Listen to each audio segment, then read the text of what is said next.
Once again to our art and writing ceremony. It's going to be a fantastic event. It's on the 26th, and it'll be at Vineyard Junior High. And thank you, Dr. Loma, for hosting. And Sharon, I see you in the audience. Thank you for chairing the event. We're really looking forward to this. It's an Olympic theme. We have over 150 student entries, a lot of live performances planned, so you don't want to miss it. As you know, at the last meeting, you all approved changing the timelines one time for the program transfer.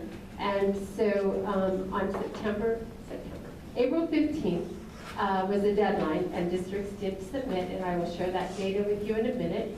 And then on April 18th, last Monday morning, we had a meeting of the committee that reviewed the program transfer request. And now we will be bringing back to you at the May meeting those requests to actually approve to move forward, to go forward for to become effective July 1, 2017. So Karen, if you will go to the next slide. So here's a summary of what we received.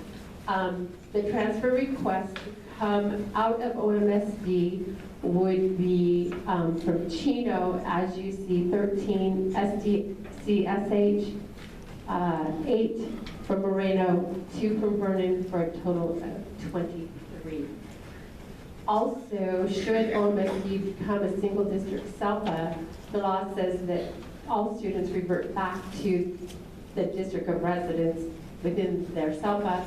So if you move forward to have students continue in OMSD, we do that through our inter-SELPA transfer and with an MOU, and we'll work through that as we get closer. From the county, you can see that Etiwanda, OMSD, and Upland have submitted requests that would result in 89 students, 4 teachers, and 8 aides. So I'll give you a minute to take a look at that because that's a lot of information.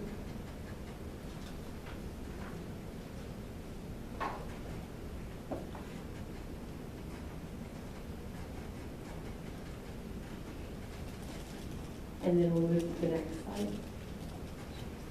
And from Etiwanda, just services only for students who are in SBCSS programs. They would provide the OT services by district personnel. And that concludes my report. Yes, sir. No any personal review? No? Okay, very good. I have a microphone up here, but I'll try to use my classroom teacher voice. If for some reason you can't hear me, please raise your hand. I appreciate that. Okay, so we're going to move into public comments section now. And just a reminder, this is for the blue cards, and it's each individual has 3 minutes, and in the single items, 20 minutes. The white cards for comments on agenda items is limited to 3 minutes, and then common law for any single item is 20 minutes total. Thank you. Okay, so Mr. Palmer, if I could have you come up, please. Thank you. And Mr. Palmer, I have 3 blue cards here for you. And if you wouldn't mind, could I just have you stay up here for all 3 items? Sure. Thank you very much. And the first item I have is PRA. Yes. I had made a Public Records Act request of Ms. Bobbitt on April 12th. And I have not heard anything. We're now April 22nd. It's 10 days. So I'm just concerned that Ms. Bobbitt is unresponsive to my request. So I want to bring that to your attention. Thank you, Mr. Palmer. Life after. Yes, the Life After High School, I just wanted to share, it was very disappointing. The Life After High School was, the resource fair was canceled at the last minute. When I was here for the CAC meeting, the business meeting part of it, and walked out to see a group of parents that were really upset, and some of them are here today. I don't know, hopefully they'll share their experience, but they weren't notified about it. They were there with their children who are graduating, children who are wondering what's next in their life, children wondering, what does happen after high school? And, come to find out, I didn't really receive any services my entire time in high school or before, and now I'm going to be out into the world and I don't know what to do. So even that last-ditch effort to try and help them was canceled without any notification. And so, it was really upsetting to see these parents and their children, standing there just left hanging. And Ben Rich refused to even let them come into the CAC meeting, the business part of the meeting. He stood at the door and refused to let them come into that meeting, even though they requested and said, we understand there's a meeting going on, we want to be in that meeting. He stood there and refused to let them come into that meeting, which infuriated them. And that's why they stood out there and they were waiting, wondering, what's going on? Why are we not being helped? Why was this canceled? Why were we not notified? And these were parents from several of the school districts, not just any one school district. They were from several school districts. So I don't know what protocol there is to notify parents about cancellations such as this. I know I didn't receive any notice, and I have children in 3 school districts. I have children in 3 different school districts. I didn't receive any notification from any of those school districts. And so, not being allowed to come into that meeting is a Brown Act violation. And that is something we'll be pursuing to try and figure what we need to do to take steps to address that through legal action. Thank you. And then your last item is FEN. Yeah, you may not be familiar with what the acronym stands for, which is my point, exactly. The Family Engagement Network is a network that's been organized by the San Bernardino County Superintendent of Schools. I happened to participate in the last Family Engagement Network that was held right here in this room. And I was surprised to find that the only representatives from any of these school districts was OMSD. So kudos to them for being here and trying to learn and understand how they can better engage families in the educational process. As you all well know, any monies that you're getting from the federal government are tied to initiatives that include you improving family engagement. In my experience with Central School District, with Etiwanda School District, and with Chaffee School District is that, that's been a minimum. Some have been better than others, Central the worst, probably Chaffee the best at this point in my experience. But you're missing a great opportunity to learn and grow in the area of family engagement. So I would encourage the schools to participate in that and to see how you can better improve your family engagement by learning what others are doing. Some of the things I heard they were doing were really good. One of the presentations was on technology and the use of technology, and I find that very good. I know with my child in Cucamonga Middle School at Central School District, they're more interested in policing technology that children bring into the classroom. They're not as interested in trying to utilize that technology and utilize the resource of our children. We all know if we want something on our iPhone fixed or our computer, who do we go ask? We go ask our children or our teens or our young adults. So they are a resource and we need to utilize them instead of policing them in the classroom. So I would encourage you guys to kind of change your thinking, think outside the box. Look at what resources you have available. Every kid, most kids bring an iPhone into their school, and you guys are more worried about policing it and not using it when there are great opportunities there. And the Family Engagement Network was there to help you learn how you might use those tools to help improve students' engagement and also to help them learn better and keep up with today's technology. So I'd encourage you to take advantage of that. They're done for this school year, but they do have the schedule for next school year. So I encourage you to be a part of that. Ms. Reed and Lou? Thank you. Good morning. I wanted to echo the comments that Dave made regarding the Life After High School. We were encouraged when we got an email from Karen Johnson saying that the event had been changed from Life After High School to a resource vendor fair. And we have been saying for many, many years now that this event should be Life After Preschool. Why wait till they're getting ready to leave the SELPA system to tell them about the resources? Well, that's deliberate. That's deliberate. this agency does not want parents to find out about availability of resources, because that means that parents are gonna, God forbid, ask for it at an IEP meeting. So this agency operates to keep parents in the dark. They do not have a vested interest in keeping parents informed. And so shortly after the email was sent out, we got another email stating that the event had been changed back to Life After High School. So this agency has a problem with leadership. I mean, who are you serving? This is not a private entity. This entity is supposed to be serving the community, and the leadership is not providing a service to the community. On the contrary, I emailed you guys the picture of the parents that were standing outside. I had to apologize on behalf of the SELPA, so at least they could get an apology. And I made it very clear that I was not with the SELPA, because they were not happy campers. They took time out of their day from different districts. This is the image that you are projecting to the community. An image that you're not serving the community, that you don't care about these parents, that you don't even have the decency to put an announcement on the SELPA website. That reflects on the lack of leadership by this administration. And I think, you know, there need to be steps to correct that, and there needs to be some discipline and accountability and consequences for these type of actions, which are pretty egregious. Thank you.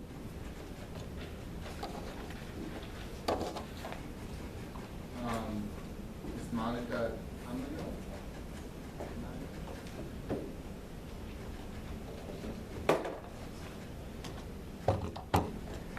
Good morning, my name is Monica. My son is a special needs child. He's autistic and he's nonverbal. And I just wanted to make everyone aware of an incident that occurred at school at Del Norte. On April 1st, I got a report back from Susan Smith-Rowley, which is a doctor for OT. And she had sent a report, and in the report it stated that my son, they had put on compression garments on his hands, and my son asked for them to be removed after 10 minutes, and they refused to remove them and left them on for 40 minutes, which is restraining him. And after that as well, he was doing a little hand motions, and they told him that if he didn't participate, that he was not gonna be able to go to recess, and that they're restricting him from his recess. That same day, I was very disturbed by this report. I went down to the Del Norte to go pick him up around 12:50. At that time, when I got to the school, his one-on-one aide removed the ankle weights that were on him, which I had no idea that they were putting these weights on him. I had no idea if they were strapped to the chair. I had no idea, because my son does not speak. When I went into the car, my son was grabbing onto his ankles, and I asked him if he had an ouch, and he nodded and said yes. So I immediately took pictures of his ankles where it showed the welt, and if you guys are interested in seeing the picture here, here's the picture of my son's ankle, where the restraints were placed, and the ankles, and the ankle weights. And on my April 4th, this happened on April 1st. On April 4th, at the IEP here that was held at the West End SELPA, and some of the members that were there are here right now, I did let them know, and I showed them the pictures, and them, being as mandated reporters, failed to report this incident. And mandated means you must do it. This is suspected abuse, and the one that is to determine whether or not this was abuse or not would be the investigator, and not the superintendent or the county or anything. It's the people that are going to investigate. They failed to do their mandated reports, and therefore my son was subjected to this abuse. And last year as well, I had caught one of the aides screaming off the top of her lungs to my son. My son is one of the most calmest kids in the class. He's very fun, he's loving, he's not aggressive at all, in no way, shape, or form. He's just unable to speak. And also I'm trying to bring out all my thoughts here, but he uses the protocol to go to communicate. By the staff actually admitted that they were keeping his AAC device in the cubby after breakfast. So once he was requested his breakfast, they were putting it in the cubby and keeping it away from him, therefore depriving him the ability of being able to communicate at all times. and that is unacceptable behavior. So I do want to make you guys aware of what's going on, and that this should not be tolerated. These are ADA violations that are being occurring, and the suspected abuse that is going on in this class is not okay, and I'm not in agreement with my son being treated this way. Therefore, I took him out of school, and I revoked the consent for him to be there, and now I'm being retaliated by the Weston Selpa County. They're retaliating me with threatening me for truancy. But how can I take my son back to a place where he was abused? I would be violating the penal code as well of taking him there. Thank you.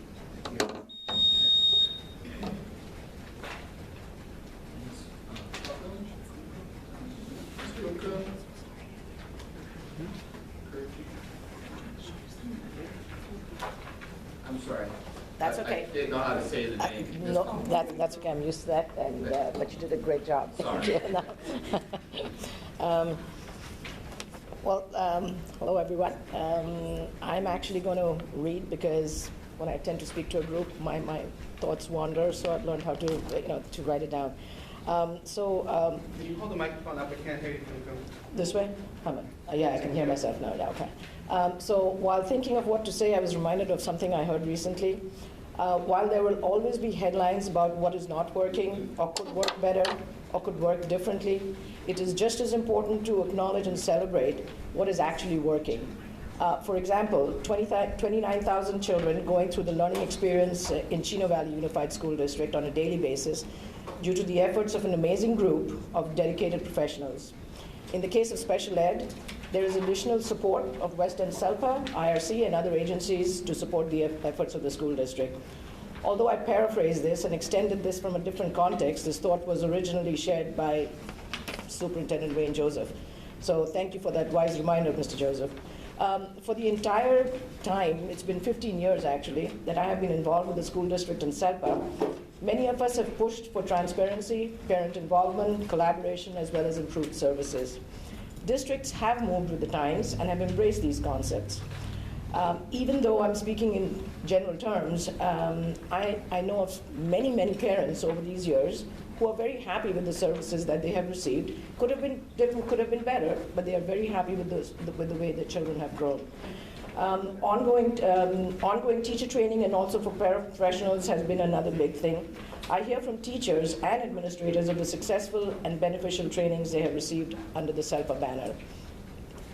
While we admirably focus on college readiness, pathways, and careers for all our children, our students with special needs unfortunately tend to get left behind. Amidst all the new regulations, SELPA with its workability program is addressing the growing need as many of our students who are very capable are graduating from high school. I attended the career fair organized by SELPA and was pleased to see such a large number of vendors attending. Even as we constantly work on improving our services and its delivery to the students, we appreciate SELPA's efforts to the district in this endeavor.